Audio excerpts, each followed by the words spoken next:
Oke, bagaimana jika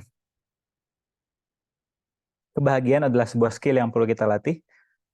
Karena ketika Anda berusaha untuk mempelajari sesuatu yang tidak familiar terhadap kehidupan Anda, yaitu kebahagiaan, Anda tidak akan aware ketika kebahagiaan itu datang. Perkenalkan, nama saya Rahmat Barus MBA. Saya seorang Certified Facilitator Law Attraction, praktisi meditasi, serta non-dual advocate. Yang akan Anda sukai di obrolan singkat kita malam ini adalah kita akan mempelajari apa itu yang namanya para. Sebuah pendekatan produktivitas dari Tiago Forte, orang yang lagi ngetop akhir-akhir ini di YouTube dan banyak digunakan pendekatannya untuk lebih produktif. Namun di sini saya sengaja untuk mengarahkannya ke arah awareness, happiness di area relationship.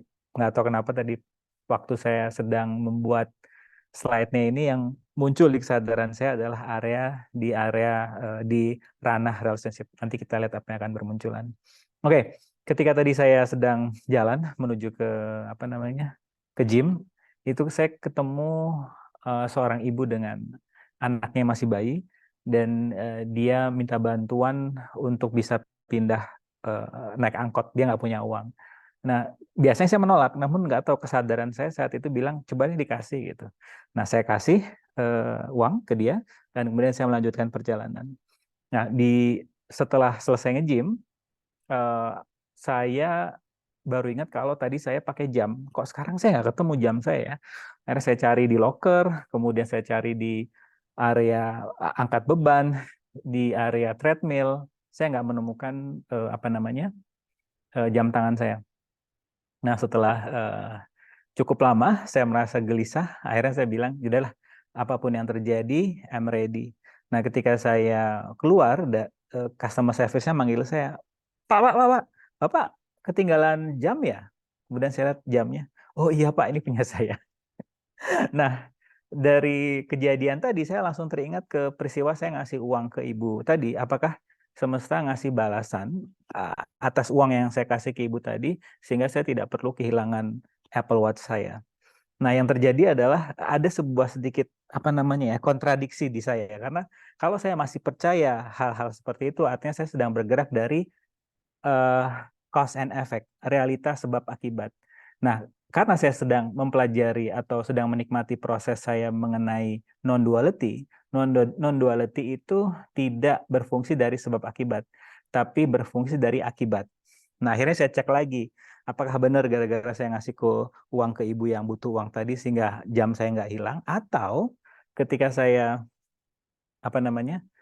panik, jam saya jam saya lupa saya naruhnya di mana tadi, saya nggak berfungsi dari blaming, saya nggak berfungsi dari reaksi, tapi saya berfungsi dari aksi. Kalau dulu mungkin kalau saya hilang, saya langsung berfungsi dari, aduh kamu tolol banget sih Rahmat, aduh kamu nggak hati-hati, pokoknya semuanya menyalahkan diri saya. Tapi ketika saya hari ini kejadian itu, saya nggak berfungsi dari menyalahkan diri saya, namun saya berkata kepada semesta, oke, apapun yang engkau mau berikan kepadaku hari ini, I'm ready. Nah, ketika saya menggunakan cara pandang itu, saya merasa lebih light. Karena sebab akibat itu nggak cocok di realita non-duality. Tapi kalau realita karma, yaitu apapun yang terjadi, tergantung bagaimana Anda bereaksi atas kejadian yang sedang Anda alami. Apakah Anda berfungsi dari stres, menyalahkan diri sendiri, akhirnya Anda akan mendapatkan apa yang Anda pancarkan keluar, atau Anda berfungsi dari receiving. Nah, yang kedua ini baru di saya light. Oh iya, karena realitas sebab akibat itu dulu, law of attraction dan sebagainya itu adalah access consciousness itu adalah perjalanan kesadaran saya, dan saya thank you kepada mereka. Namun sekarang saya udah di situasi yang berbeda, yaitu saya tidak bergerak dari sebab akibat, tapi saya bergerak dari akibat, yaitu dari karma, yaitu apapun yang terjadi ke saya, karena karma itu adalah hukuman bagi orang yang tidak aware, dan pembelajaran bagi orang yang menggunakan kesadaran. Oke, itu adalah pembuka dari acara malam ini, dari free masterclass malam ini, yaitu kenapa sih kita tidak bahagia, sebuah pendekatan para untuk sebuah metode bernama para agar kita lebih mudah mengakses rasa bahagia. Oke, dari apa yang saya sampaikan tadi, kira-kira kesadaran apa yang muncul sebelum kita masuk ke slide? Oh ya, untuk slide Anda bisa download di berkembangbersama.com. Apa yang muncul silakan. Atau apa nih situasi kondisi yang mungkin Anda butuh clarity, di mana saya bersedia menjadi space tanpa penghakiman sehingga Anda bisa memilih sesuatu yang berbeda. Sekali lagi saya tidak tahu apa yang terbaik bagi Anda, namun saya bersedia menjadi space sehingga Anda bebas untuk mengambil sebuah pilihan. Silakan. Apa yang muncul? Pak Rahmat, Iya, Pak. Iya, Bu. selamat Silakan. malam. Pak, Halo. ini Ya. ada cerita yang sama kayak Pak Rahmat tadi kehilangan jam ya.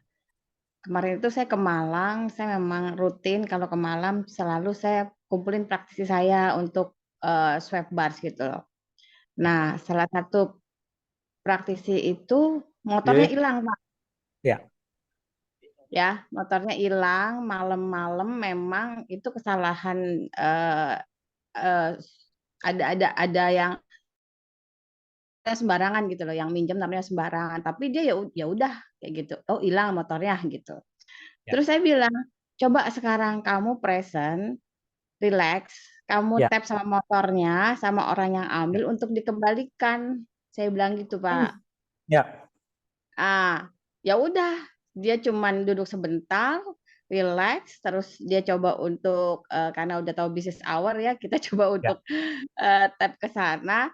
Udah Ya. kita lanjutin lagi fun, main, bercanda dengan swabbers kita ngobrol. Ya. Terus Ya. gak lama kemudian dikabarin motornya balik lagi, Pak. Wow. Yes. Ya. Wow. Nah, Wow. dari situ kita udah nggak bisa ngomong lagi karena kan kita ngeliat semuanya ya. Ya. Ya. Udah Ya. udah oh oke, udah dan udah nggak ada embel-embel apa ya udah hilang ketemu udah selesai gitu. Ya. Sesimpel itu loh Pak Rahmat. Yes. Yes. Yes. Wow. Keren Bu Yolanda. Kesadaran apa Bu Yolanda yang muncul? Eh ya tadi benar kata Pak Rahmat pada saat kita nggak ada judgement kita juga nggak kesel nggak apa oh ya udah coba tapi aku coba Ya. untuk bisnis hour dulu deh coba untuk apa ngobrol sama motor sama orangnya gitu untuk Keren. dikembalikan Keren. gitu kan terus Ya. akhirnya ya balik tapi ya kita udah nggak ada apa ya Pak nggak ada ganjalan apapun dan Yes. nggak ada penghakiman apapun ya kayak main-main bener-bener kayak main-main itu Yes. itu Yes. yang pertama Wow. terus Ya. tadi Pak Rahmat bilang tentang relasi Pak tadi itu muncul karena kemarin itu kan saya kelas di Surabaya itu pesertanya laki-laki, Pak. Ya. Terus saya, oh oke, ternyata para laki-laki ini udah mulai mulai pengen belajar mungkin karena dari sisi istrinya itu belajar sehingga mungkin lihat kok unik ya istriku gitu kan. Yes. Terus Ya. terus akhirnya mau belajar, Pak.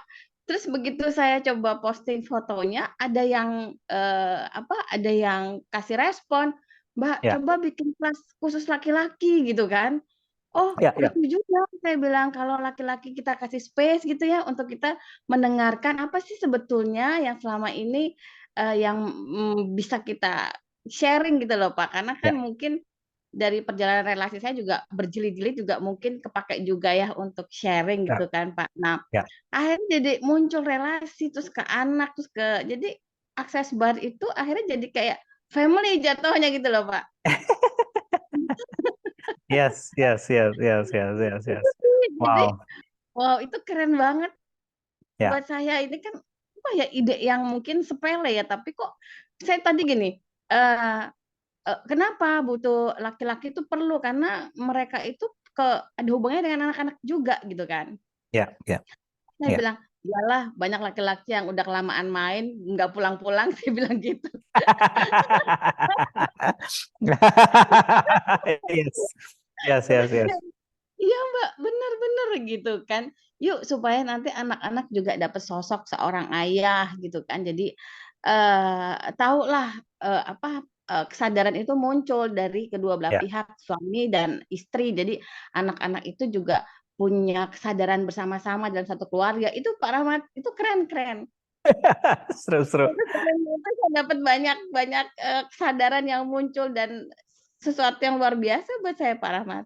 Yes, yes, wow, wow, keren Bu Yolanda. Dan memang pria memang energinya lagi butuh untuk difasilitasi dan thank you Bu Yolanda kalau bersedia menjadi energi itu karena yang saya persif energi ya.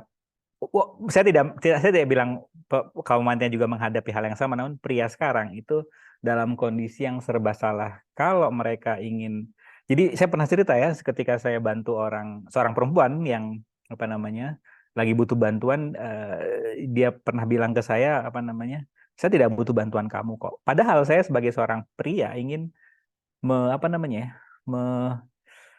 menjadikan dia princess gitu ya, kayak udah saya bantu aja, ini berat kok, saya bersedia bantu gitu, itu nggak merepotkan juga, saya juga nggak minta bayaran gitu, tapi karena mungkin energinya dia pingin apa namanya bisa sendiri gitu, akhirnya dia menolak apa namanya, tidak bisa receive apa yang saya sampaikan. Nah ini kadang si prianya merasa bersalah, aku tuh gimana ya apa namanya mau bergerak dari mana kalau pengen bantu, tapi para wanita lagi asik apa ya asik, energinya lagi maskulin energi lagi kenceng banget. Nah, di sini mungkin Bu Yolanda bisa berperan untuk ya udah pria juga bisa menerima kondisi kalau energi kaum wanita lagi ke arah yang maskulin, energinya lagi kenceng untuk berapa yang saya persis sampai 2 tahun ke depan sih, energi strongnya itu masih besar gitu. Nah, di sini lah mungkin Bu Yolanda bisa menjadi angin segar bagi para pria yang bingung, aku perannya kok nggak ada nih di sini gitu.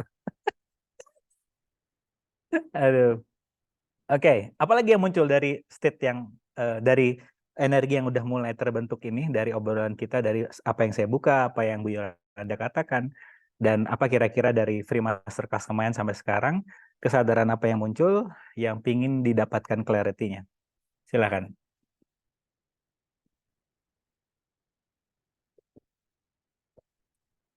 Tenggorokan saya lagi nggak enak, jadi saya bikin wedang seru ya, fasilitasi sambil megang wedang Oke, untuk teman-teman yang belum bergabung di uh, pertanyaan, saya suka lupa nama grupnya apa sih? Grupnya adalah pertanyaan merubah kondisi. Gue yang buat, gue yang lupa. Jadi ini sampai sekarang udah sampai ke 169 pertanyaan dengan 170 member. Jadi ini gratis, nggak berbayar. Dan tadi pagi tuh kebetulan menarik energinya. Kenapa muncul pertanyaan ini? Jadi orang yang selalu mendukung Anda, orang akan selalu mendukung Anda sampai Anda lebih sukses dibanding mereka. Jadi berhati-hatilah. Jadi di sini ada 2 state. Jadi state orang yang bergerak dan dibantu, dan apa namanya orang yang sedang bergerak, orang yang memfasilitasi orang lain. Jadi untuk kita yang apa namanya bergerak terus, bergerak maju, dan kemudian kita akan selalu mendapat dukungan dari orang-orang sampai kita lebih sukses dibandingkan mereka. Nah itu biasanya mereka langsung merubah apa namanya cara pandang mereka terhadap kita. Entah yang mereka lakukan adalah mengontrol kita, menghakimi kita seperti kamu tuh orangnya berkarya terus sih, nggak pernah bersyukur. Anda bisa bilang pada mereka, ya bentuk syukur saya adalah terus menggali potensi saya. Nah itu biasanya dari sisi kita yang mendapat dukungan sampai yang kesuksesan kita sudah melebihi ya orang yang mendukung kita, biasanya dia akan berbalik menyerang kita. Dan itu nggak apa-apa, itu adalah gimana ya? Itu fair-fair aja karena setidaknya dengan kondisi misalnya Anda dihadapi dengan kondisi seperti itu, Anda akan lebih menyadari bahwa satu-satunya yang perlu percaya ke potensi dalam diri Anda adalah diri Anda sendiri. Anda tidak lagi, kalau ada yang dukung Anda, thank you banget, receive, dan sadari bahwa nggak akan selamanya mereka begitu.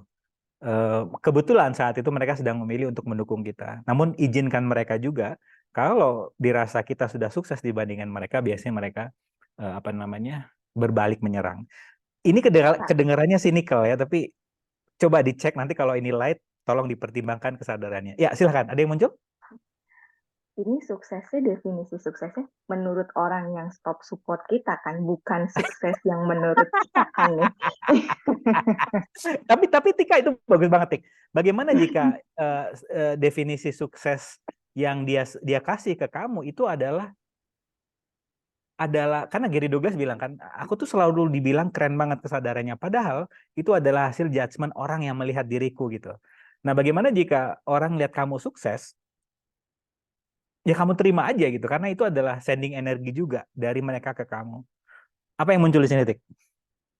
Ya itu, tiba-tiba tadi pas Farmat ngomong gitu, ya orang akan berhenti support kita sampai dia merasa, ketika dia merasa kita udah lebih sukses dari dia. Nah, padahal Ya, suksesnya ini kan definisi yang dia gitu, bukan definisi kita. Definisi kita mungkin suksesnya apa gitu. Terus tapi buat ya, dia ya, karena ngelihat kita yang di, ya tadi yang para bilang tentang judgment, oh judgment dia, oh dia udah sukses nih.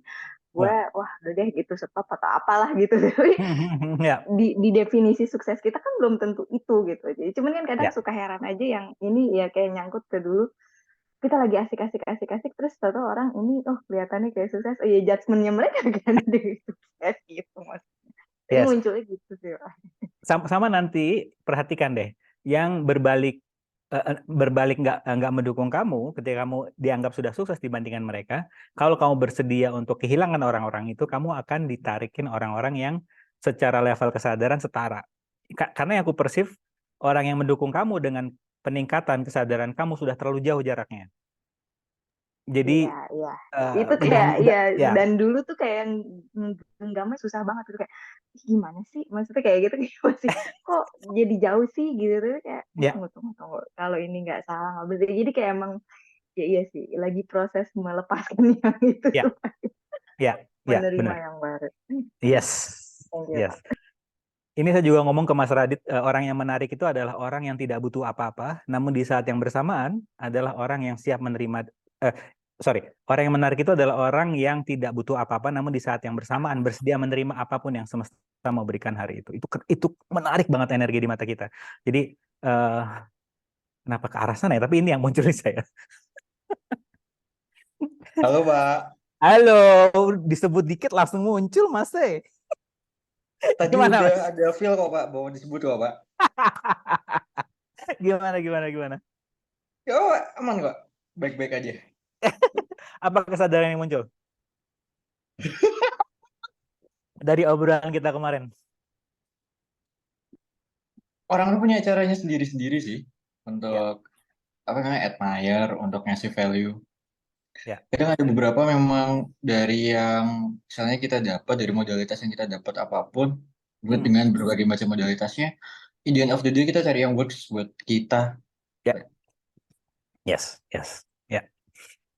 Bahkan Ya. mungkin kalau dengan cara yang apa istilahnya buat sendiri gitu Pak, kita buat Ya. sendiri. Itu sih. Oh, nice. Ya. Ya, benar. Pakai apa? Pakai kamu tuh apa sukanya? Apa Pak? Excel, ya? Bikin Excel di modalitas 1, modalitas 2, modalitas 3 yang works buat aku yang mana nih gitu. Ya itu keren sih, Mas. Dan apa ya? Ya Anda akan menemukan ciri your version of modality, misalnya apa? Reddit meditation, Reddit apa gitu. Ya sih, Tapi keren. yang semenjak tadi malam tuh yang kemarin malam tuh enak loh Pak memang bahkan Hmm. besok paginya lagi maksudnya oh beda ya nangkap hal apapun terima hal apapun lebih enak memang. Bisa dikasih konteks nggak ke teman-teman di sini kira-kira? State apa sebelumnya yang Anda alami, modalitas apa atau teknik apa yang Anda gunakan, dan sekarang kondisinya Anda seperti apa gitu. Sebelum yang kemarin dapat itu kan yang apa yang bisa apa yang rela aku beli ke orang ini agar Ya, orang ini bla bla bla bla itu yang terus saya cerita ini sih jawabannya sama kayak apa yang aku mau dapatkan dari orang ini sebenarnya kurang lebih seperti itu Pak. ya, Terus ya. saya kasih ke diri sendiri itu jam-jam modalitasnya pakai pakai punya bapak kok yang kemarin bapak ajarin itu Hmm, hmm, yang hmm. ngasih yang ngasih value wih aku keren ya gitu Ya, memvalidasi diri sendiri dalam hal apapun ya, dan yang keluar di kesadaran saya kemarin ternyata validasi itu bukan cuma pujian gitu tapi oh iya kok gitu saya selama ini di kepala saya itu validasi cuma pujian aja Pak bukan ya, bukan didengerin atau ya, di misalnya dianggap quote unquote tuh dianggap ada gitu kan ya, omongannya ya, didengerin atlet maksudnya present bener kayak didengerin gitu loh Pak Sama Ya. kayak yang kemarin itu yang admire. Kalau di saya itu admire itu masih sebatas ketika saya ngelihat, wush, Ya. wah gitu kan. Makanya Ya. kemarin saya ngeliatin diri saya di cermin berjam-jam dan wow, Ya. Wow. gitu Pak. Yes. Terus Wow. kalau yang dihadapin di kantor, yang biasanya saya panik ke mengerjain apapun, 2 hari, 3 hari ya. Dari terakhir lebih enak sih, maksudnya nggak panik lagi gitu, menghilangkan keharusan, jadi nggak Oh, dari oke. harus pilihan. Ya. Ya. Oke, Itu apa bentuknya apa? Questionnya seperti apa? bentuk questionnya apa yang, tar, justru kata-katanya dulu Pak.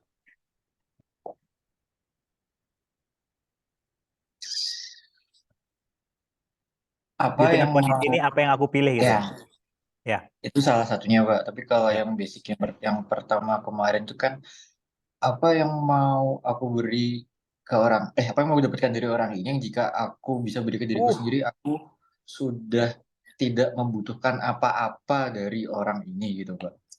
Ya. Ya. Wow. Wow.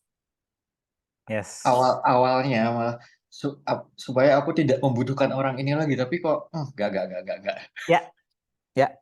Makanya Ya. kalimatnya diganti itu, sudah Yes. tidak menginginkan apa-apa lagi dari orang ini. Jadi eh kemana-mana udah bawa ke gelas full, itu sih di saya. Ya. Ya. Wow. Perjalanannya sampai di sini. At the moment.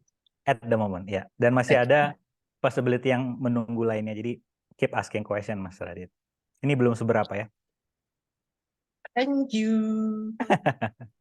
Jadi konteksnya seperti ini.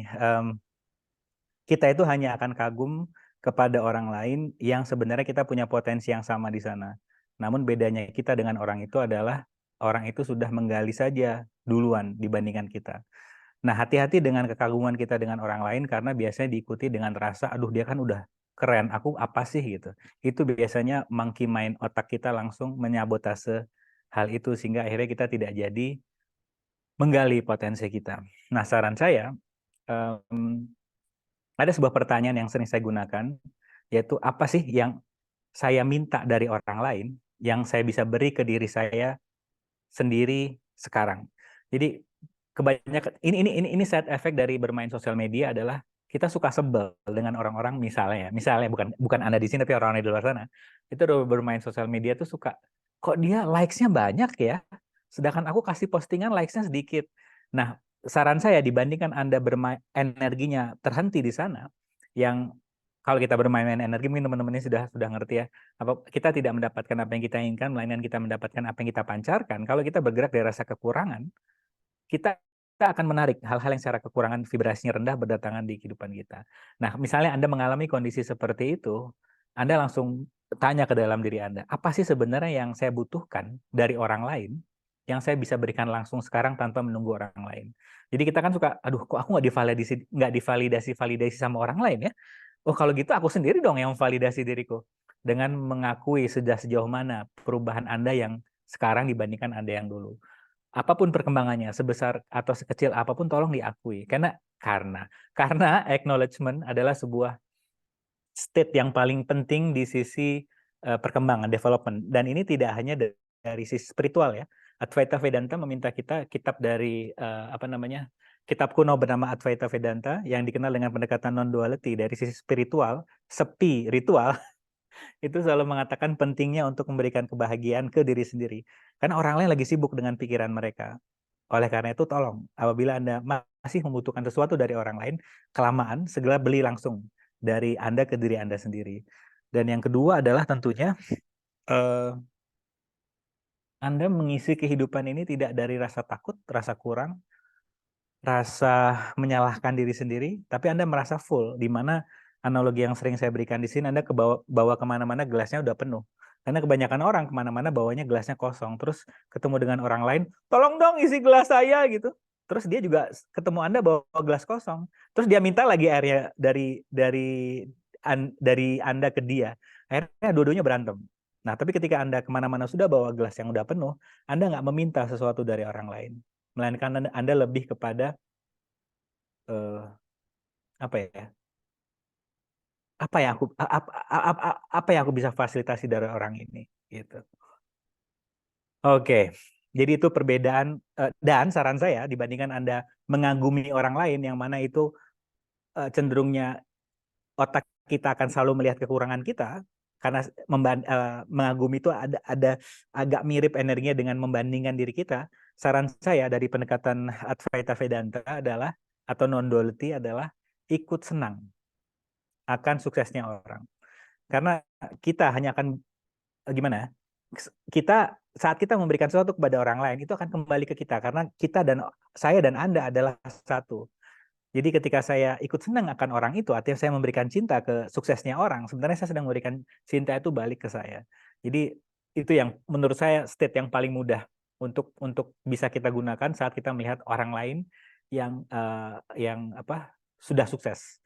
Dan ini mungkin sebelum saya jawab, udah ada pertanyaan ya di chat. Sebelum saya jawab pertanyaan-pertanyaan di chat, ada sebuah state yang perlu saya ingatkan juga untuk para coach di sini atau para fasilitator di sini. Yaitu misalnya Anda sudah memfasilitasi klien Anda dan klien Anda udah sukses. Saya baru memfasilitasi klien saya dan dia berhasil menjual propertinya. Terus saya ke dalam hati gitu, saya lihat, ih gila keren amat nih orang ya. Sedangkan gue dari sisi penjualannya nggak sebagus klien yang aku fasilitasi gitu. Nah akhirnya saya masuk ke area kagum dan kompetisi akhirnya. Padahal itu adalah klien saya. Nah akhirnya saya ganti energinya yaitu, oh kalau aku bergerak dari kompetisi, artinya aku sedang separasi dengan klienku. Akhirnya saya ganti energinya ketika saya ngelihat dia sukses, saya mengirimkan energi cinta ke dia. Keren banget ya. Aku ikut senang akan suksesnya dia. Nah, menariknya energi kompetisinya langsung menghilang dan saya lebih bisa fokus menciptakan realita kehidupan saya. Karena ketika saya mengagumi seseorang dan bergerak dari kompetisi, saya ingin ngikutin caranya dia. Padahal kehidupan saya, realitas saya dan realita dia adalah berbeda. Jadi ini yang perlu kita sadari bahwa kita berbeda dan kesuksesan orang jadikan sebagai sebuah kita ikut senang dengan suksesnya orang tanpa kita merasa, aduh aku kok kalah sama dia ya, kayaknya aku perlu ngikutin langkahnya dia. Akhirnya Anda tidak lagi menjalani mimpi Anda, tapi Anda akan menjalani mimpi orang lain. Nah ini yang dan karena banyak cerita di luar sana yang cerita ke saya ini udah jauh meninggalkan orang yang latih saya, perkembangan saya udah meninggalkan fasilitator saya, tapi kok fasilitator saya ke sayanya begini ya, malah nggak suka gitu dengan perkembangan saya.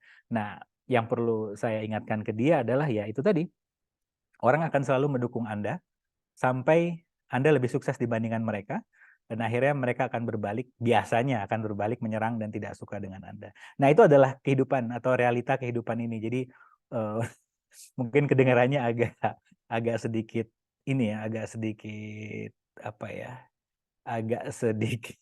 ya begitulah, tapi realita kehidupan seperti itu. Jadi Anda tidak perlu khawatir, Anda tidak perlu takut, sadari bahwa ya realita kehidupan seperti itu. Nggak ada yang salah, nggak ada yang benar. Apa yang aku mau pilih dari kondisi ini. Oke, terima kasih atas kesabarannya. Sekarang kita masuk ke chat pertanyaan. Bentar. Yang sudah masuk adalah biaya retreat sudah dikasih tahu sama Uin. Pak, bagaimana pandangan terhadap paradox of happiness? Paradox of happiness di saya adalah itu masih menggunakan dualitas, pendekatan dualitas. Jadi di saya paradox of happiness adalah tolong jangan bahagia. Nanti di satu titik kamu akan mengalami kesedihan.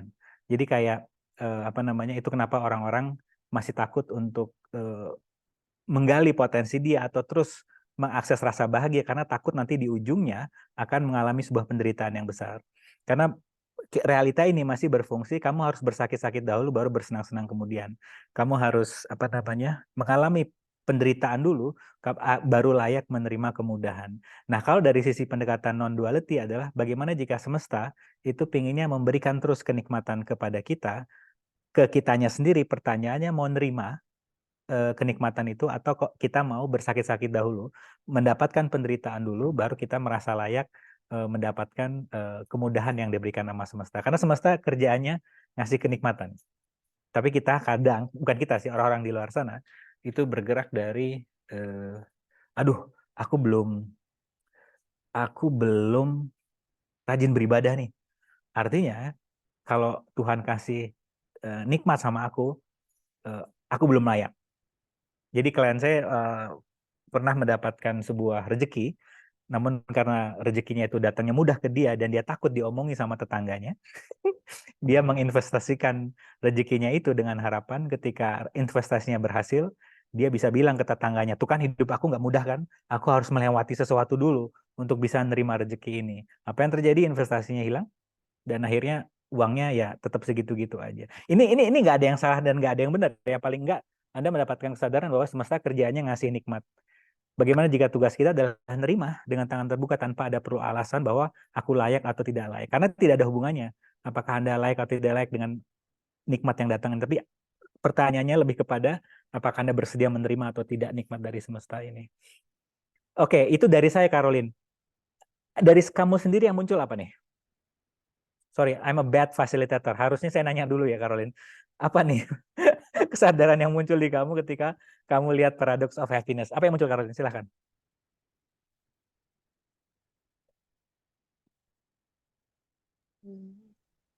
Nggak ada sih Pak. Ya cuma Kak, untuk untuk bahagia kok rasanya ada banyak persyaratan gitu. Ya, ya. Dan artinya ketika masih berfungsi di situ dan kamu cek di kesadaranmu, kok bahagia perlu banyak persyaratan ya. Kalau ini heavy buat kamu, artinya ini bukan realita kamu. Dan kamu sedang berada di realita banyak orang. Seperti yang kita bahas di grup Energy of Depth tadi kan. Orang-orang pada panik habis vaksin, semuanya pada takut, pada lemes dan sebagainya. Ini adalah hypnosis mass. Jadi ketakutan massal yang dihembuskan mungkin ya. Ini agak-agak konspirasi, tapi coba Anda cek deh. Jadi banyak orang-orang yang sedang menghembuskan ketakutan hipnosis massnya. Jadi supaya membentuk sebuah realita ketakutan yang baru. Jadi realita itu adalah persetujuan 2 orang atau lebih. Sekali lagi, realita itu adalah persetujuan 2 orang atau lebih. Nah, ketika realita ini dihembuskan, akhirnya banyak orang yang percaya, dan akhirnya banyak yang panik. Aduh, kenapa ya habis vaksin aku selalu dalam keadaan yang lemes. Nah, untuk kita yang sudah bergerak dari sisi kesadaran menyadari, oh, ada yang sedang memilih realitas seperti itu ya. Kalau Anda cek di kesadaranku, oke, ini realitaku nggak nih? Ini realitaku nggak sih? Habis divaksin pasti lemes. Oh, bukan ya. Terima kasih atas informasi yang kalian sampaikan. Aku sedang menciptakan realitaku sendiri. Namun ingat ya, untuk teman-teman di sini, fungsi kita berada di realita ini adalah bukan untuk menyelamatkan realita ini. Karena realita ini nggak ada yang salah, nggak ada yang benar. Ya ini gitu. Jadi karena banyak orang merasa diciptakan di kehidupan ini adalah untuk bermanfaat bagi orang lain. Dan akhirnya ketika Anda aku harus bermanfaat bagi orang lain, akhirnya Anda menjadikan kebahagiaan orang lain lebih penting dibandingkan kebahagiaan Anda. Anda menaruh kebahagiaan Anda tuh di nomor 10, kebahagiaan orang lain di nomor 1 sampai 9. Akhirnya kerjaan Anda melayani, padahal tugas kita di kehidupan ini apa? Bersenang-senang dan menciptakan, menggali, mengekspresikan potensi kita. Apa nih potensi yang sedang Anda belum sampai sekarang gali karena Anda habis waktunya untuk melayani, membahagiakan orang lain. Nah, itu tolong ditanyakan ke dalam diri Anda. Karena itu tadi, nggak ada karena sih, itu adalah kesadaran. Oke, apalagi yang muncul, silakan. Pak Rahmat, Ya. yang tadi kan Bapak bilang kan, maksudnya dengan kita bersenang-senang, kita akan, maksudnya orang yang tidak sevibrasi kita kan akan menjauh. Bagaimana dengan orang tua? Kalau mungkin suami, istri atau teman kita akan berubah lingkungannya. Ya. Gimana dengan maksudnya orang tua yang punya ikatan darah gitu? Kamu nanti jadi malin kundang loh, Caroline. Iya itu. Sayang orang tua. Durhaka. Anak durhaka. Gimana? Oke. Kan Kan Oke, banyak ini sekarang ya, banyak ya untuk di relationship terhadap orang tua mereka paling paling apalagi banyak di klienku juga bermasalah banget gitu loh di ya, lingkungan keluarga mereka. ya. Sadari bahwa orang tua kita itu sudah punya realita versi mereka dan itu mereka dapatkan dengan pendidikan mereka atau cara parenting mereka di masanya mereka. Dan kadang sudah nggak relevan di saat ini, tapi caranya masih seperti itu. Dan ini banyak sekali, saya setuju banyak sekali yang sedang terjebak di sini. Dan akhirnya ini juga yang saya alami ketika ayah saya meninggal. Saya punya janji ke dalam diri saya, kalau terjadi sesuatu kepada ibu saya akan bisa gila gitu. Nah itu adalah sebuah janji energi yang sangat-sangat kenceng. Akhirnya ketika saya dan ibu saya berbicara, saya selalu berada di bawah ibu saya. Artinya tidak selevel antara infinite being ketemu infinite being. Nah, ketika saya tanya ke kesadaran saya dan menghancurkan form and structure kalau antara ibu dan anak, tapi lebih kepada spiritual being dengan spiritual being, akhirnya gaya obrolan kami berdua menjadi lebih berbeda. Saya lebih mudah untuk receiving apapun sending judgment yang ibu saya berikan ke saya. Baik itu penghakiman, baik itu pujian. Yang dulu saya hanya mau nerima pujian dari ibu saya, tapi dari penghakiman dari ibu saya nggak bisa terima. Tapi ketika saya bersedia menjadi apa saja yang diperlukan, saya menerima semuanya apapun yang orang tua saya sending ke saya. Jadi itu sih yang cara yang paling mudah adalah tolong temukan kembali ke Caroline, who am I? Apakah aku anaknya ibuku atau aku adalah spiritual being, infinite being, manusia yang tidak terbatas, dan yang di depan saya siapa? Apakah infinite being juga spiritual being yang saya bisa ajak ngobrol, diskusi, dan asiknya untuk kita yang sudah menggunakan kesadaran, kita lebih enak untuk berbicara secara energi kepada orang yang mungkin belum memilih. Seperti cara yang paling mudah adalah manipulate. Jadi terima kasih ya Bu, terima kasih ya, saya bisa seperti ini karena bimbinganmu. Dan akhirnya apapun sending judgment yang mereka kirimkan ke kita, itu akan terhenti biasanya karena kita sudah memberikan manipulasi validasi tadi ke orang tadi. Oke, dari kesadaran ini Caroline, apa yang ingin kamu ciptakan? Apa yang ingin kamu pilih di sini?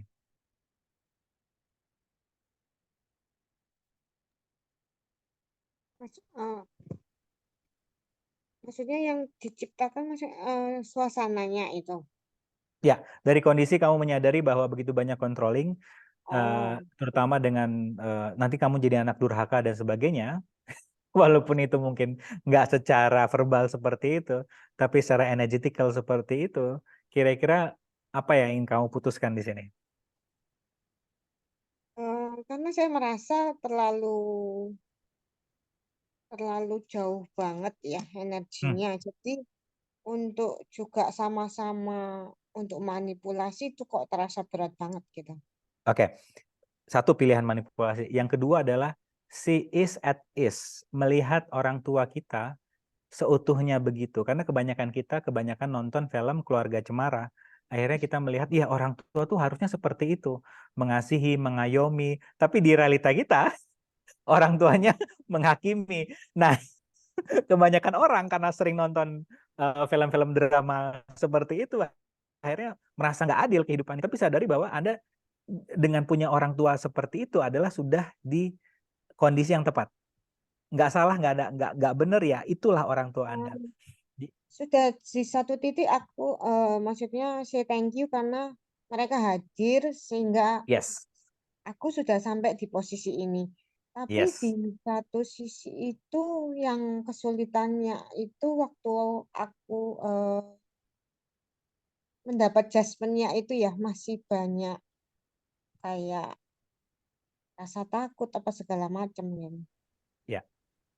Jadi oke, dari kondisi kesadaran ini, rasa takut yang muncul dan sebagainya, apa yang ingin Caroline putuskan? What do you want to choose? What do you want to create? Ya lebihnya sih maksudnya kan tipenya kan bukan yang kepingin nggak suka apa ribut ya. Jadi lebih akhirnya cenderung ke menghindar gitu terus. Oke, oke, oke. Dengan menghindar menciptakan sesuatu yang berbeda nggak? Ya lebih kalem sih. Dalam Oh, oke, arti ya cuma nice. kan berulang akhirnya gitu loh. Oke. Setidaknya dengan menghindar kamu mendapatkan kesadaran, oh realitanya seperti ini ya kalau aku Nah, menghindar. Feedbacknya seperti itu. Nah, kamu tinggal cari strategi lainnya. Ingat, tidak ada satu strategi yang tepat.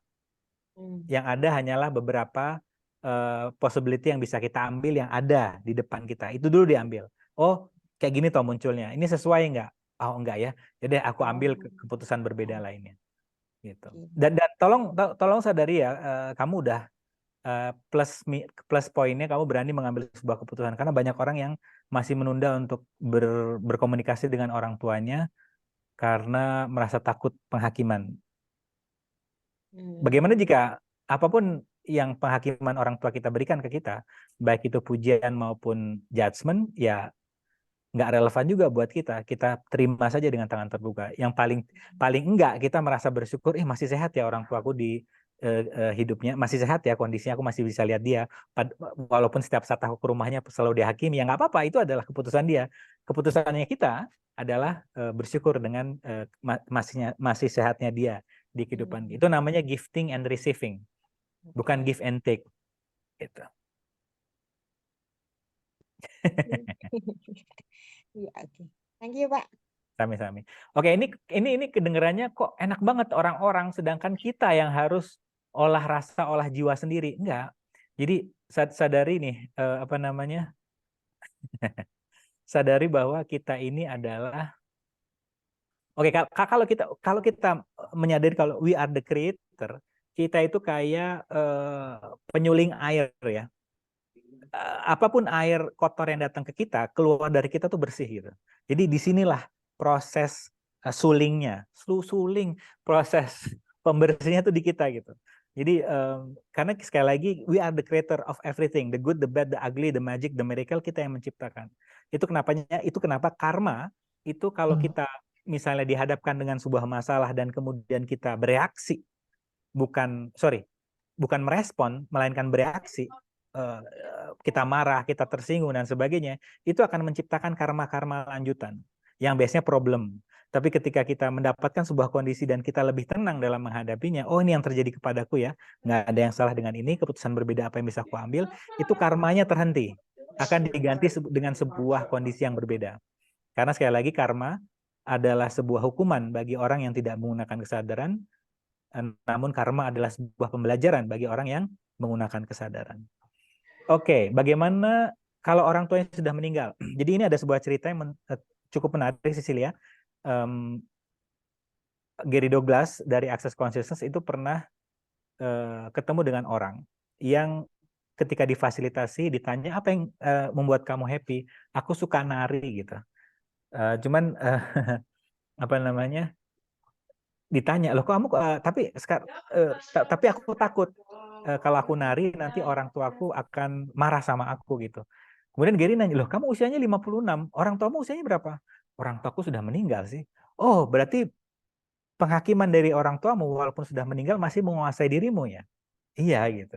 Nah sekarang pilihannya di mana? Apakah menyadari bahwa ya dari kesadaran ini kira-kira apa yang mau kita ambil? Bagaimana jika itu tadi mereka mempunyai cara pandang yang menurut mereka benar, tapi di kita kalau kita cek menari buat aku happy sih, ya udah kita pilih yang light for us. Nah itu yang mungkin apa namanya bisa Cecilia pertimbangkan. Oke, apa yang muncul? Pak, Ya silakan. tapi ini ngomongnya harus pelan-pelan nih Pak. Gimana? Aku nggak dengar. Ini Pak, kalau aku menerima kita Pak, saya ngerasa saya punya potensi di atas lingkungan ini. Tapi lingkungan sekitar ini yang maaf ya, lebih kayak rasa kecewa aja sih Pak. Kayak kok yang dikasih mandat kok orang yang berkompeten, sedangkan orang kayak saya misalkan yang berkompeten kok nggak nggak ada mandat tersebut gitu Pak. Oke. Jadi orang yang menurut saya tidak kompeten, kok bisa dapat sesuatu posisi, sedangkan saya malah mengalami kemunduran gitu Pak. Oke. Kayak gitu sih Pak. Oke. Kamu kalau milih posisi itu, apakah akan membuat kamu happy? Saya merasa saya bisa ada di posisi itu dan saya merasa kayaknya gue begitu doang sih bisa deh kayaknya. Kayak Kamu sudah milih belum saya mengambil agak sebuah senang action sih. belum? Sudah mengambil sebuah action untuk merealisasikan tadi menjadi sebuah kenyataan. Kayak kamu hubungi orangnya, kamu bilang saya punya kompetensi Pak, saya bersedia. Sudah melakukan itu belum? Belum sih Pak, karena saya bukan nerima judgement ya, tapi Ya. Di sini saya ngerasa kesadaran saya tuh kayaknya ini orang masih nggak percaya sama saya di kesadaran yang muncul. Ya.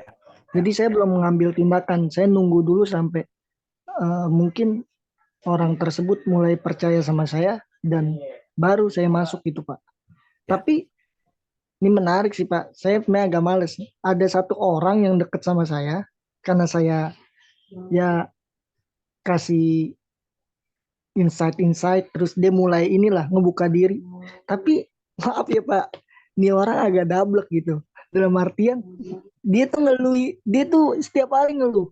Saya belum membaik, keadaan saya belum membaik. Padahal saya udah kasih coba dulu, terapin ini, terapin itu. Tapi dia tuh kayak ini, saya sedikit frustasi sih sama nih orang gitu Pak. Maksudnya, kok dia tuh belum praktek apa-apa, tapi ngeluhnya udah praktek baru 1 kali, ngeluhnya di 10 kali gitu Pak. Ya. Oke, di sini ada 2 kesadaran yang muncul di saya dari pernyataan Mas Sakta. Yang pertama, emang saya juga seperti itu Mas Sakta. Jadi ketika saya di organisasi, terus saya melihat kok yang dipilih orang-orang seperti itu ya, padahal aku lebih sih potensiku dibandingkan mereka. Namun ketika saya melihat diri saya yang dulu dengan kesadaran di level sekarang, ternyata saya tuh merasa spesial. Merasa spesial dan saya pingin banget dipilih.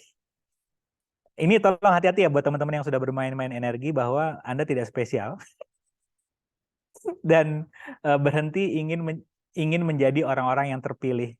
Kalau ingin menciptakan kehidupan Anda, pilihlah kehidupan Anda. Memilih, ambil aksi. Jadi itu kenapa saya tanya ke Mas Sakta, Anda sudah menyadari kan potensi Anda sudah besar lebih dibandingkan orang-orang yang sudah terpilih kan? Coba deh deketin panitianya, bilang, aku punya potensi gede loh, tolong manfaatkan saya. Karena saya juga dulu seperti itu, saya merasa spesial, saya menyadari kesadaran saya bilang, oh kamu potensi lebih gede loh. Terus saya bilang, dalam hati saya, kok gue nggak dipilih ya? Ya karena gue nggak milih sih. Jadi hati-hati dengan keinginan kita untuk dipilih. Sadari bahwa keajaiban, magic and miracle only happen when we choose something. Keajaiban hanya muncul setelah kita memilih. Jadi berhenti ingin dipilih, tapi memilihlah. Itu yang pertama. Yang kedua, mengenai teman Anda dan Anda sampai frustasi, yang saya persif Anda sedang menjadi healer. Anda ingin menyembuhkan teman Anda. Sadari bahwa tugas kita dulu mungkin itu adalah menjadi penyembuh bagi orang lain. Tapi kan kita udah serah terima jabatan kan? Serah Mas Sakta sampai di grup berkembang bersama, Anda udah mulai menyadari, oh karena tugas kita bukan menyelamatkan orang lain ya, tapi tugas kita adalah bersenang-senang dan menginspirasi orang-orang yang jelas-jelas mau berubah. Jadi ini juga, ini kenapa cerita ini muncul gara-gara Mas Sakta cerita. Jadi dia tuh, saya punya teman waktu kuliah dulu, terus apa namanya, dia ketika kami sedang duduk di kantin, kita ngelihat teman kita yang kita anggap culun, itu pacarnya cantik banget gitu. Terus si teman saya bilang, kok gue nggak pernah lihat cewek ini ya? Kok tiba-tiba udah masih culun aja gitu. Terus dalam hati saya, ya iyalah vibrasi lu nggak match sama si cewek ini, sedangkan vibrasi si culun ini match sama si cewek ini gitu. Jadi saya nggak tahu mau dibawa kemana cerita ini. Tapi hati-hati sekali lagi dengan vibrasi yang kita pancarkan, karena kita nggak mendapatkan, karena teman kuliah saya ini itu mengeluh orangnya. Terus selalu membandingkan diri dia dengan orang lain dan selalu merasa dirinya spesial. Jadi dia pingin dipilih terus sama semesta. Kan semesta udah bilang, ya elah gue udah kasih lu pilih lah, bukan gue yang ngurusin lu, milih lu juga gitu ya. Tapi karena dia merasa spesial dan kehidupannya nggak berkembang. Dan ya jelas lah. Dan perempuan ini saya tahu dia rajin, kemudian apa namanya orangnya ceria, positif, dan akhirnya ditemukanlah dengan teman saya yang culun ini yang juga sevibrasi sama dia, positif dan sebagainya. Jadi tapi saya nggak komen sama dia, saya dalam hati aja, ya iyalah vibrasi lo sama cewek itu jauh banget gitu saya bilang. Jadi dari statement ini kira-kira apa yang muncul Mas Sakta atau teman-teman? Silahkan.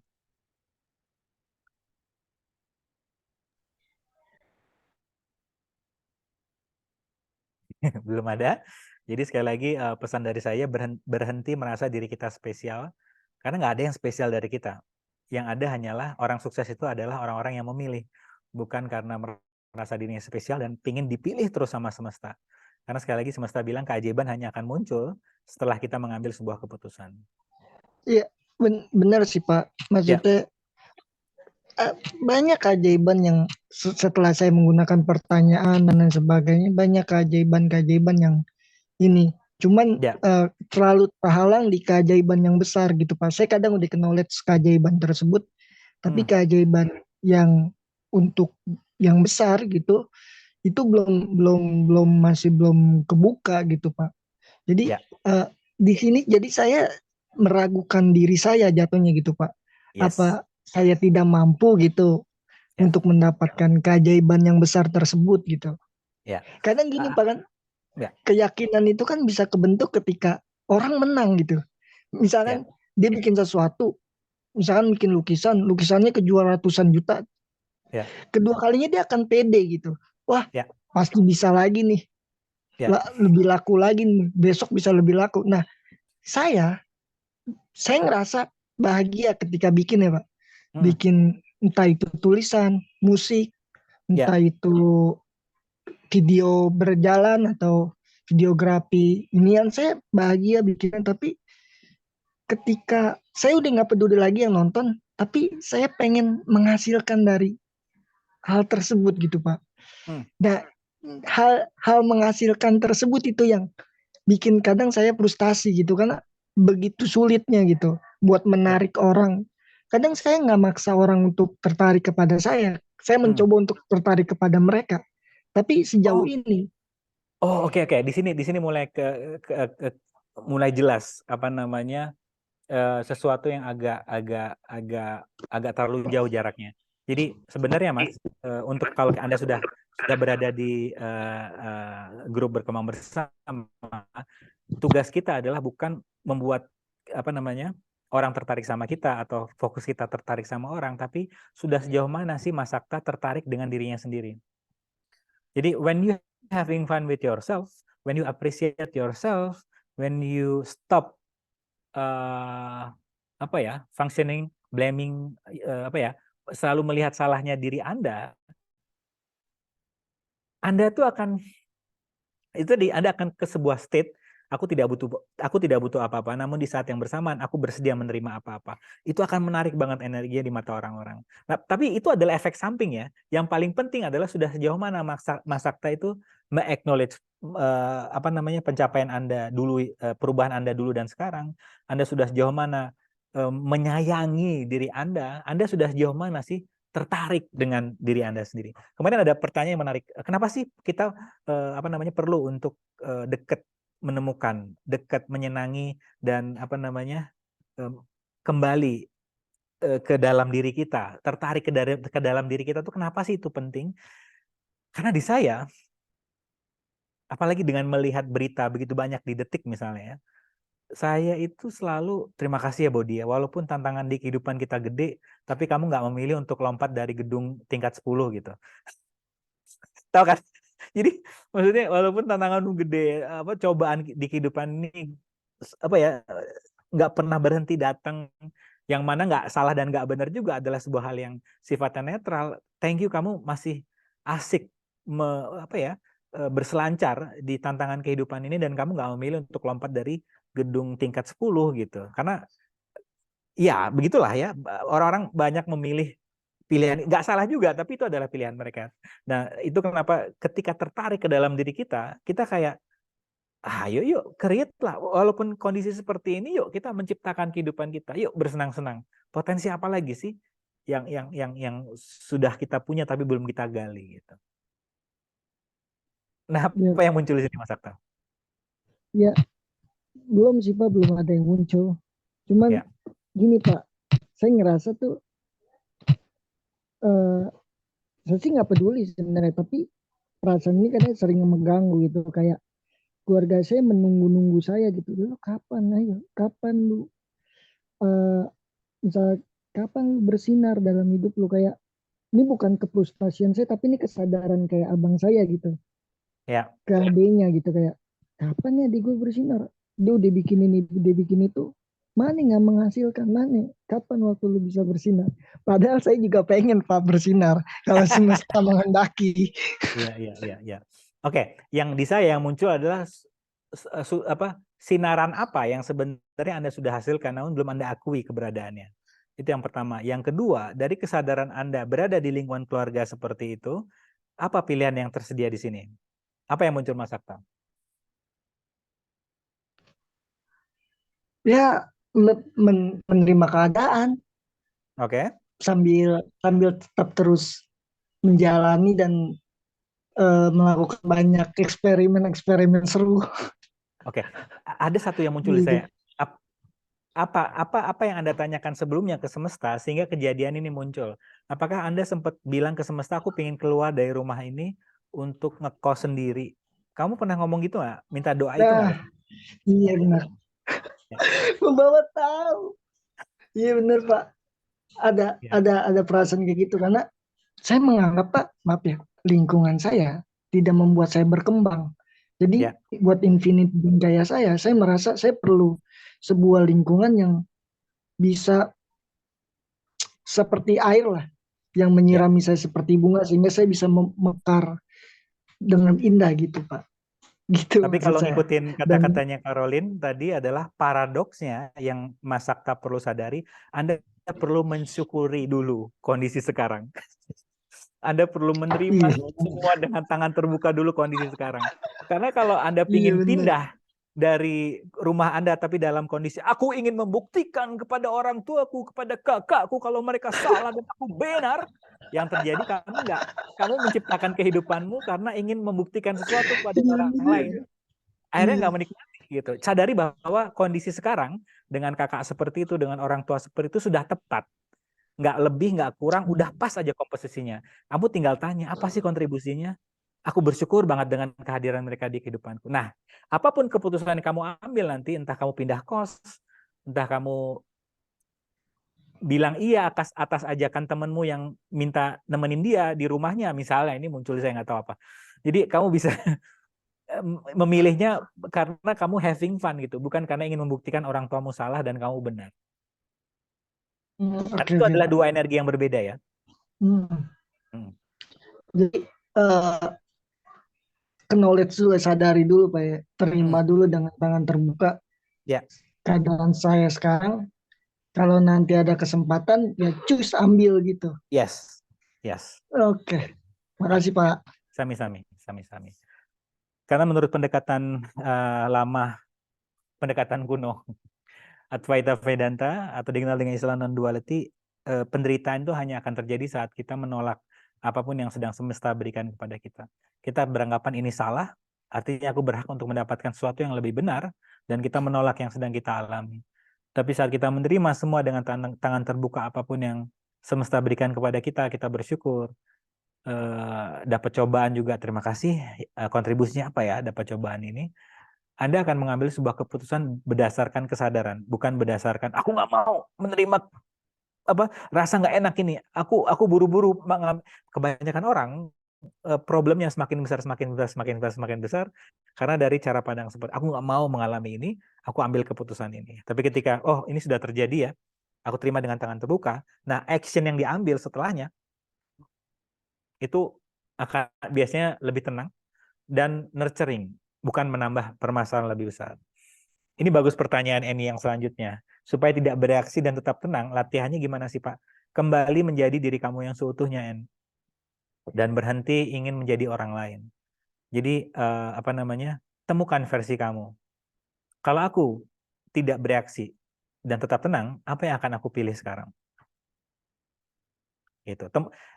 Paling tidak garis besarnya adalah temukan yang menyenangkan buat Anda.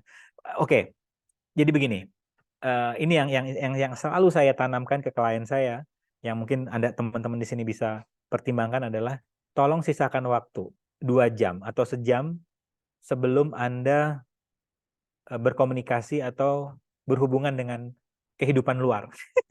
Jadi misalnya jam 7 atau jam 8 Anda kerja, ya sisakan sejam sebelumnya untuk Anda berkomunikasi dengan diri Anda sendiri.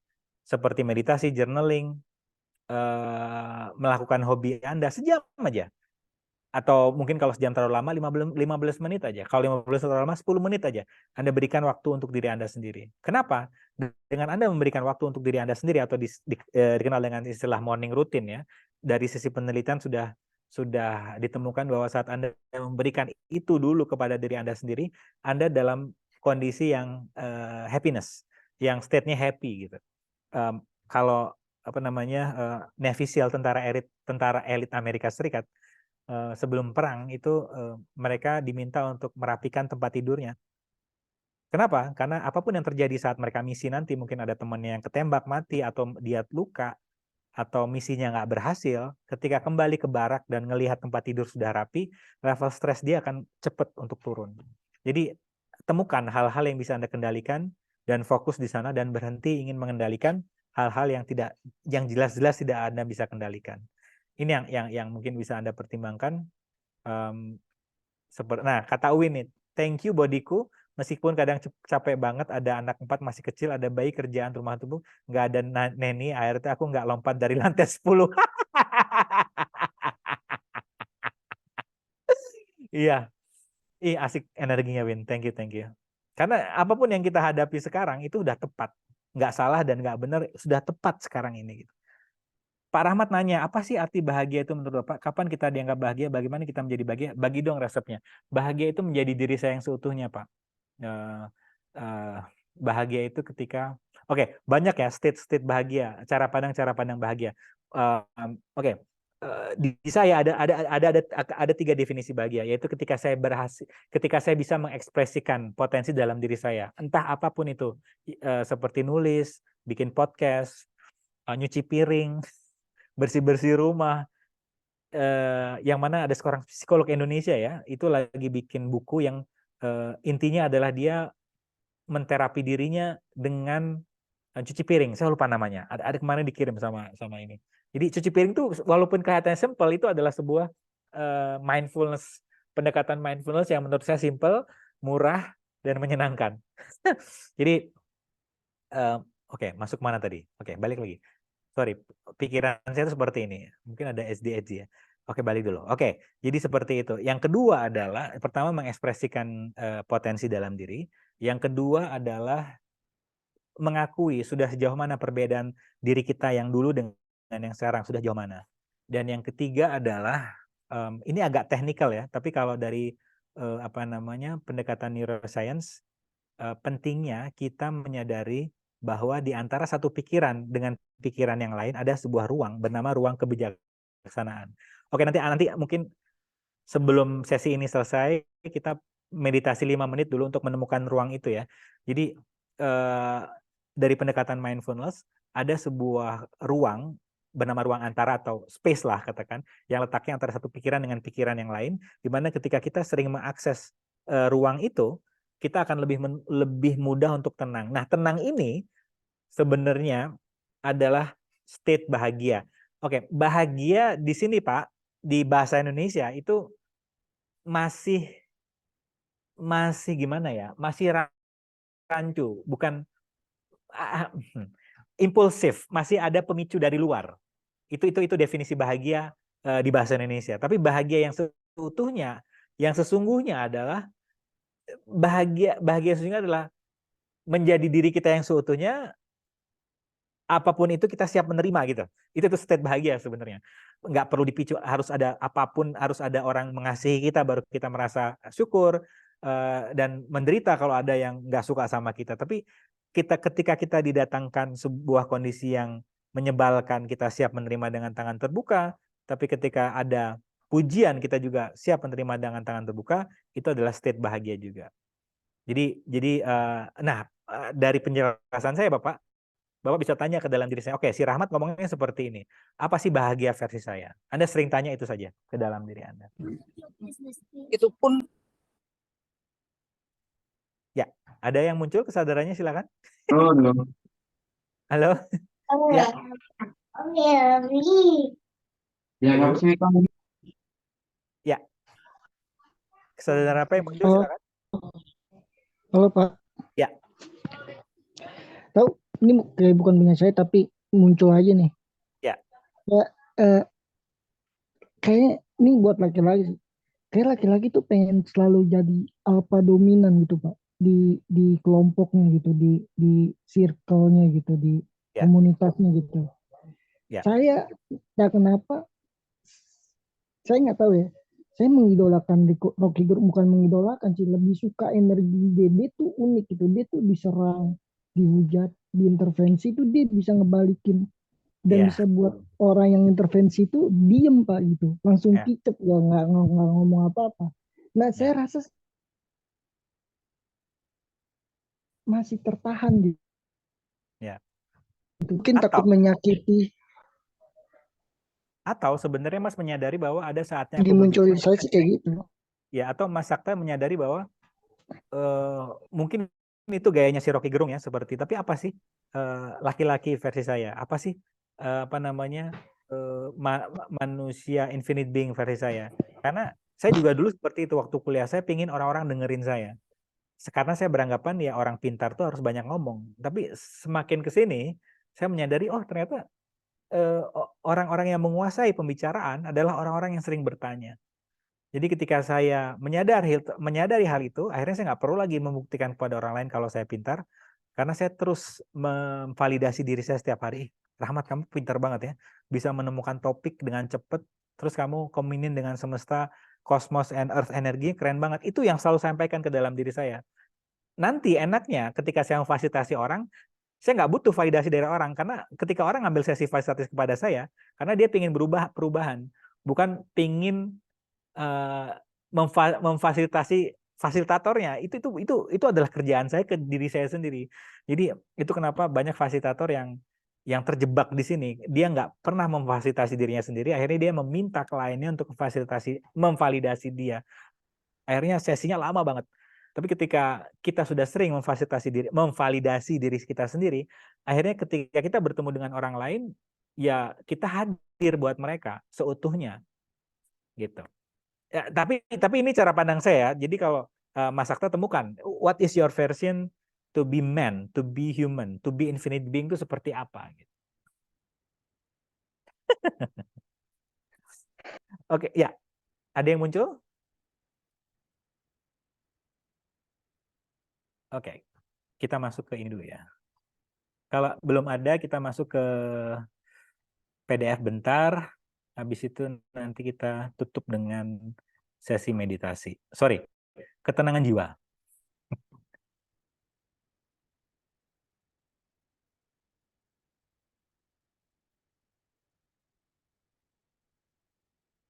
Oke, jadi the para method ini sebenarnya ditemukan oleh Tiago Forte, seorang ahli di YouTube. Anda cari aja Tiago Forte.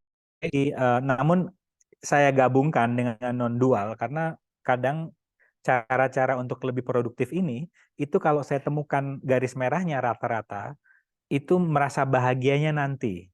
Kalau aku sudah sukses dalam produktif, misalnya dia ingin produktif buat buku, dia hanya akan bahagia nanti kalau bukunya sudah dicetak, sudah berhasil dibuat. Nah, itu kadang akhirnya kita kan nggak tahu masa depan seperti apa. Dan kalau kembali ke statement dari Albert Einstein mengatakan definisi orang gila adalah berusaha untuk mengendalikan hal-hal yang dia tidak bisa kendalikan dan tidak mengendalikan hal-hal yang jelas-jelas dia bisa kendalikan. Akhirnya kita fokusnya ke yang tidak bisa kita kendalikan, yaitu hasil akhir. Akhirnya sistem produktivitasnya bukan buat dia bahagia, tapi makin stres. Nah, non-dual ini untuk membantu kita mengingatkan, udah kamu syukuri belum pencapaianmu sejauh ini? Walaupun masih jadi kan P itu ada 4 pendekatan. P, A, R, A. Nah, di P-nya kita sudah gratitude, di A-nya sudah gratitude, di R-nya sudah gratitude, di A yang terakhir juga kita sudah bersenang-senang. Jadi apa sih sebenarnya non-dual ini? Sebentar aja. Non-dual ini adalah direct path to happiness menurut saya. Jadi semakin bahagia itu sebenarnya nggak butuh kondisi yang di luar, tapi dipicu dari dalam. Apa sih pencapaian yang sudah saya dapatkan selama ini? Kalau saya masih bisa diberikan kesempatan hidup hari ini, saya akan bersenang-senang. Itu adalah sebuah afirmasi direct path to happiness. Karena itu tadi kan nggak semua orang masih diberikan kesempatan untuk bangun pagi ya. Tapi kalau kita masih diberikan kesempatan untuk bangun pagi, saran saya berhenti untuk berusaha menjadi seorang problem solver, tapi coba arahkan fokus Anda untuk menciptakan kehidupan Anda. Be a creator of your life. Oke. Nah, para metode ini sebenarnya ada 4 pendekatan: project, area, resources, and archives. Ini sebenarnya terinspirasi dari persiapan materi saya besok hari Sabtu untuk perusahaan Honda yang ada di Jambi yang sedang meminta saya untuk memfasilitasi mereka. Jadi karena awareness saya mengatakan orang-orang technical nih butuh sesuatu yang sifatnya sistematik, saya pinjam pendekatan Tiago Forte ini. Jadi, namun waktu saya ini kalau saya arahkan ke kebahagiaan, terutama di area relationship, kayaknya seru nih. Nah, akhirnya ketemulah ini. Jadi para adalah project, areas, resources, and archive. Project, apa nih yang bisa kita lakukan? Areanya, apa yang ingin kita rubah dari project tadi? Di area apa? Kemudian apa sih yang diperlukan untuk kita bisa mengubah area itu? Dan yang terakhir, pencapaian apa? Kesuksesan apa yang kita sudah alami di masa lalu yang bisa menjadi tolak ukur untuk perkembangan kita ke depan. Nah, proyeknya adalah kalau kita gunakan pendekatan para adalah 21 hari mindfulness challenge. Bagaimana selama 21 hari kita selalu lebih sering untuk mengarahkan fokus kita dari masa lalu ke hari ini. Dari masa lalu ke saat ini. Dari masa depan ke saat ini juga. Karena menurut penelitian Universitas Harvard, level stres bisa tinggi karena fokus kita ke masa depan yang isinya ketakutan dan masa lalu yang isinya penuh dengan penyesalan. Nah, 21 hari adalah sebuah challenge untuk proyek kita untuk lebih sering mengarahkan fokus kita ke saat ini sekarang. Di area apa yang ingin kita rubah? Misalnya di area relationship. Relationship kita dengan orang lain. Caranya seperti apa? Ada 3, yaitu active listening. Ini yang juga lagi saya latih ke diri saya sendiri ketika berbicara dengan orang, saya langsung airplane mode. Saya benar-benar hadir buat mereka. Saya bergerak dari understanding. Kemudian saya bergerak juga yang terakhir dari mindful communication.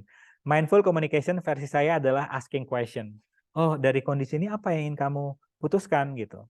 Kenapa itu penting? Karena kalau di saya, ketika saya bertanya, saya tidak tersedot energinya ke dia. Karena perlu kita sadari banyak orang-orang di sekitar kita yang berbicara mengenai permasalahannya dan ngomong kalau dia ingin berubah, rata-rata bohong. Oke, sekali lagi, mohon maaf kalau kedengarannya agak-agak sarkas ya. Tapi banyak orang yang sedang curhat ke Anda dan bilang kalau dia mau berubah, sadari bahwa hampir 90% bohong.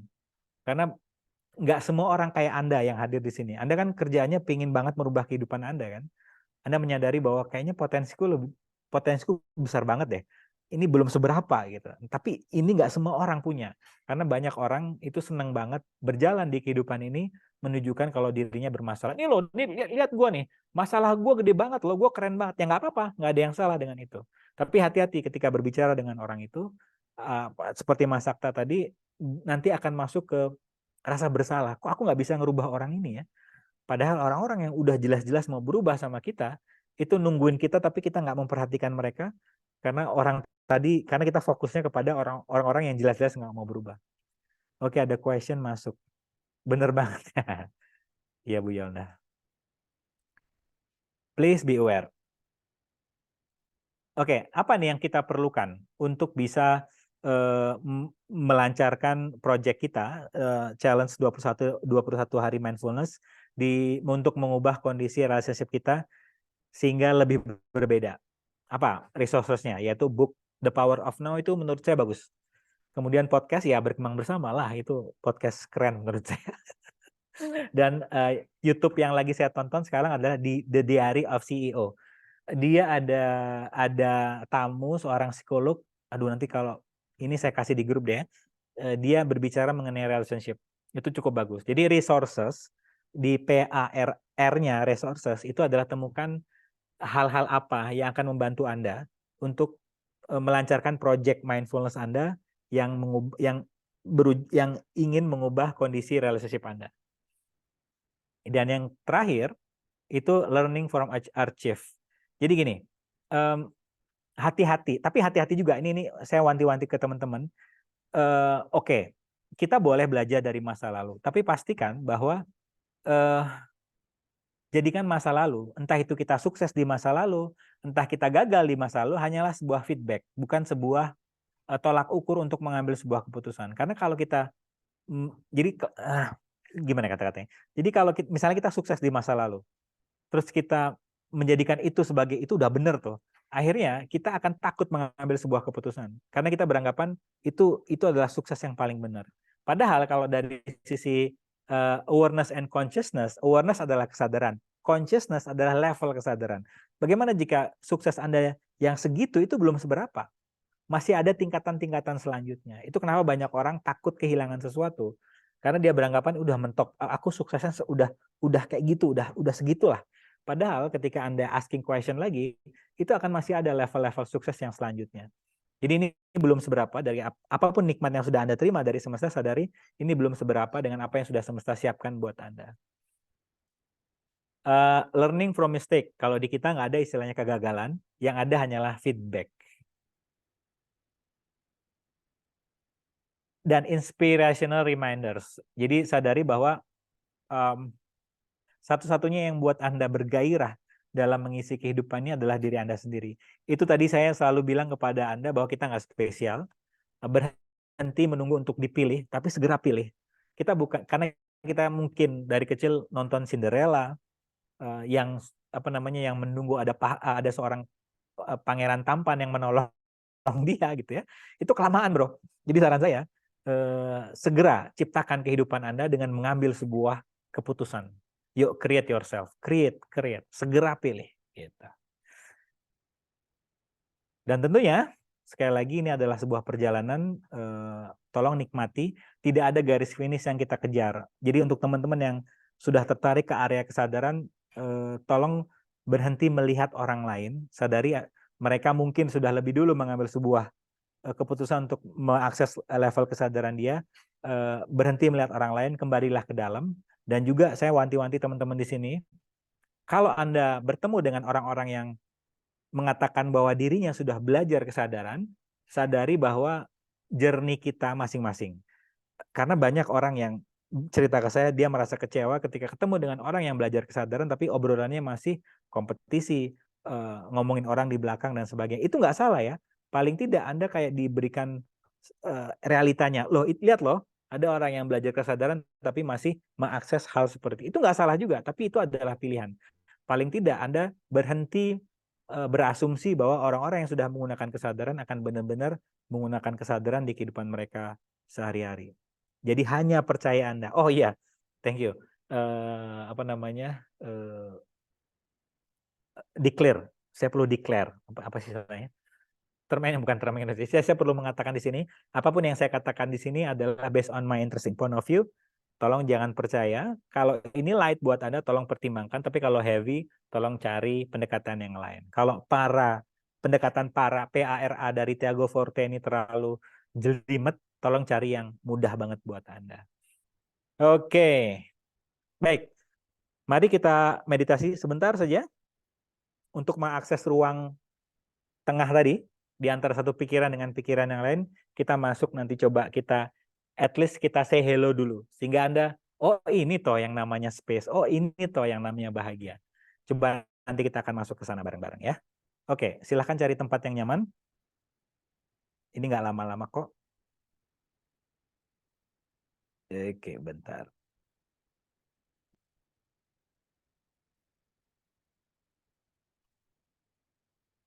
Oke, ini untuk saya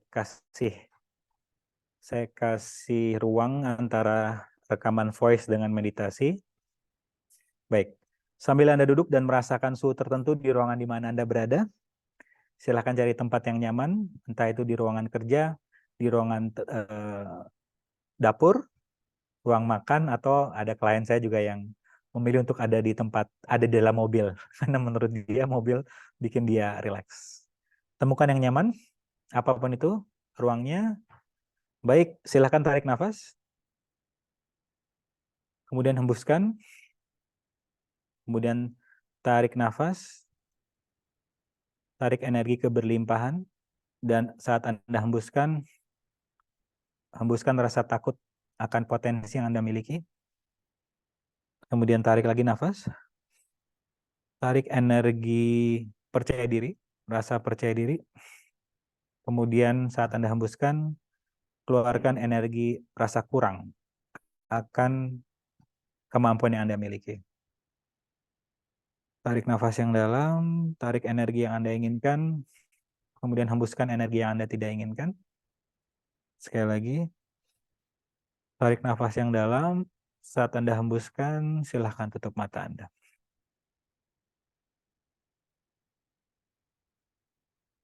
Setiap suara-suara yang bermunculan, pikiran-pikiran yang berdatangan, rasa yang Anda rasakan, malah membuat Anda semakin rileks.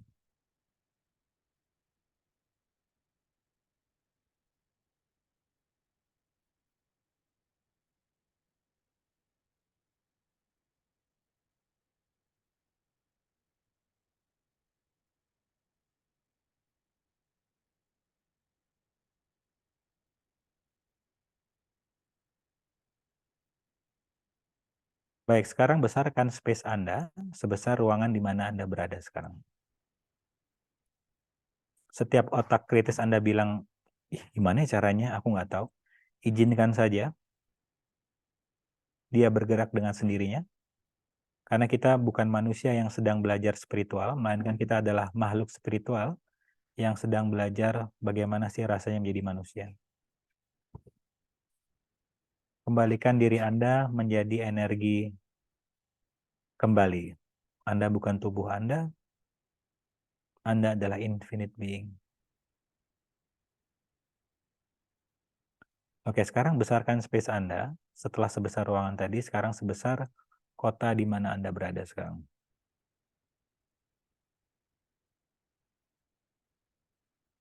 Oke, bagus. Sekarang besarkan space Anda sebesar bumi ini.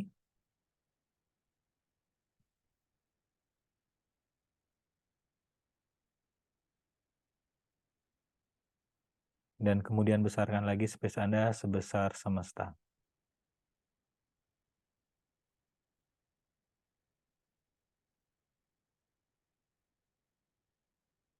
Rasakan perbedaan. Anda yang masih beranggapan bahwa Anda adalah tubuh dengan Anda yang sekarang adalah energi. Rasakan perbedaannya. Perhatikan.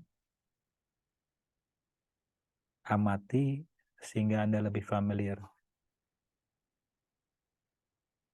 Oke, sekarang Anda minta barrier Anda turun. Halo barrier, turun dulu ya. Seperti Anda membuka jendela kaca mobil Anda, yang tadinya sumpek karena AC-nya mati, tapi ketika kaca turun, Anda merasakan lega. Aliran udara kembali lancar.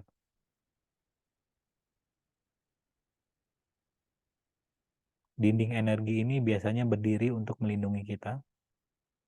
Namun sayangnya energi-energi lainnya seperti rezeki, kemungkinan itu akan juga tidak masuk ke kesadaran kita akibat separasi energi, separasi dinding energi yang kita buat sendiri tadi. Oke, kalau dia masih ngotot belum turun bilang, hey barrier, kamu turun bentar aja ya. Sambil aku belajar receiving ini, nanti kalau udah selesai meditasi, kamu bisa naik lagi. Oke, nice. Oke, sekarang bayangkan di depan Anda ada sebuah lift, Anda tekan tombol open, Anda masuk ke dalam. Anda sekarang berada di lantai 10, Anda tekan lantai 1. Oke. Lantai 10, 9, 8. Rasakan rileks yang muncul dimulai dari kepala, leher, dada Anda, 765, ada rasa rileks di tangan Anda, kedua lutut. 43, 21. Rasa rileks Anda rasakan di jari-jari kaki. Oke. Anda sudah berada di lantai 1, Anda tekan tombol open. Dan ketika Anda keluar dari lift tadi, Anda berada di sebuah taman yang udara sejuknya pas buat Anda. Tidak terlalu dingin, tidak terlalu panas. Yang ketika Anda berada di taman itu, Anda merasa rileks. Tidak ada lagi penghakiman yang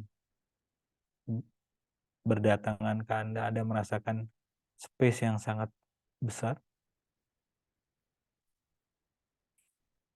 Anda merasa tenang.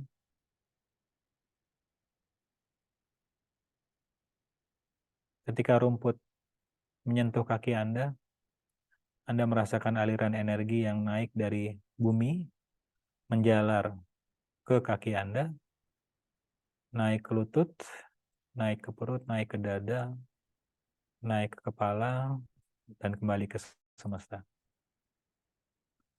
Dan sinaran cahaya matahari yang tidak terlalu panas, tidak terlalu dingin itu ketika menyentuh tubuh Anda, dimulai dari ubun-ubun kepala, memberikan rasa rileks. Kepala, wajah, ketika sinarannya turun ke bawah, ke wajah Anda, ke leher, kepala bagian belakang, punggung, dada bagian depan,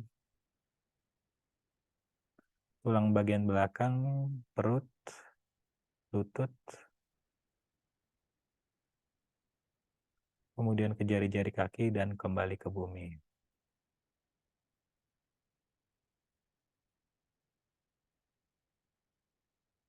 Kenali sensasi ini, sadari bahwa pikiran seperti berhenti.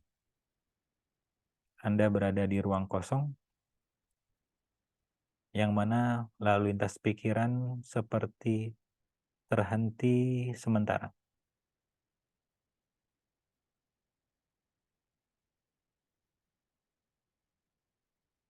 Oke? Baik, kemudian Anda kembali berjalan menuju lift. Anda tekan open, Anda masuk ke lift tersebut, Anda berada di lantai 1. Anda tekan lantai 10. Dari lantai 1, 2, 3, rasakan rileks di jari kaki Anda bisa goyangkan jari-jari kaki Anda. 4, 5, 6, Anda bisa goyangkan gerakan jari-jari tangan Anda. 7, 8, 9, Anda bisa gerakan punggung Anda. 9, 10, rasakan Anda berada di saat ini, Anda berada di saat ini sekarang, di ruangan di mana Anda berada. Oke, kita tekan open di lift, kemudian saat pintunya terbuka, di saat bersamaan juga dalam hitungan ketiga, Anda melangkah keluar dan Anda bisa buka mata Anda. Dan ketika Anda membuka mata Anda merasakan rileks, tenang, dan Anda semakin antusias dalam melihat kehidupan ini. Dalam hitungan 1, 2, 3, silahkan buka mata Anda. Ya, itu adalah state mindful. Kalau menurut Profesor John Kabat-Zinn, itu adalah sebuah state di antara satu pikiran dengan pikiran yang lain. Sering-seringlah akses ruang itu, karena disitulah kebijaksanaan, disitulah inspirasi, dan teman-teman yang lebih ingin cenayangnya, bukan cenayangnya sebenarnya, lebih ingin bisa menebak atau mengakses kondisi klien Anda dengan lebih mudah, tolong Anda sering-sering masuk juga ke area itu. Karena itu akan meruntuhkan separasi antara kita dengan klien kita. Akhirnya kita bisa melihat klien kita seperti kita sedang bercermin.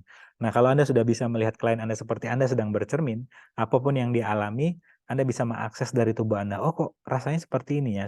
Kemudian Anda klarifikasi ke dia, sehingga akan terjadi sebuah fasilitasi yang lebih mudah. Ini adalah cara pandang saya, tolong jangan percaya. hanya percaya kesadaran Anda, gali terus, karena ini belum seberapa dari apa yang akan semesta berikan ke Anda.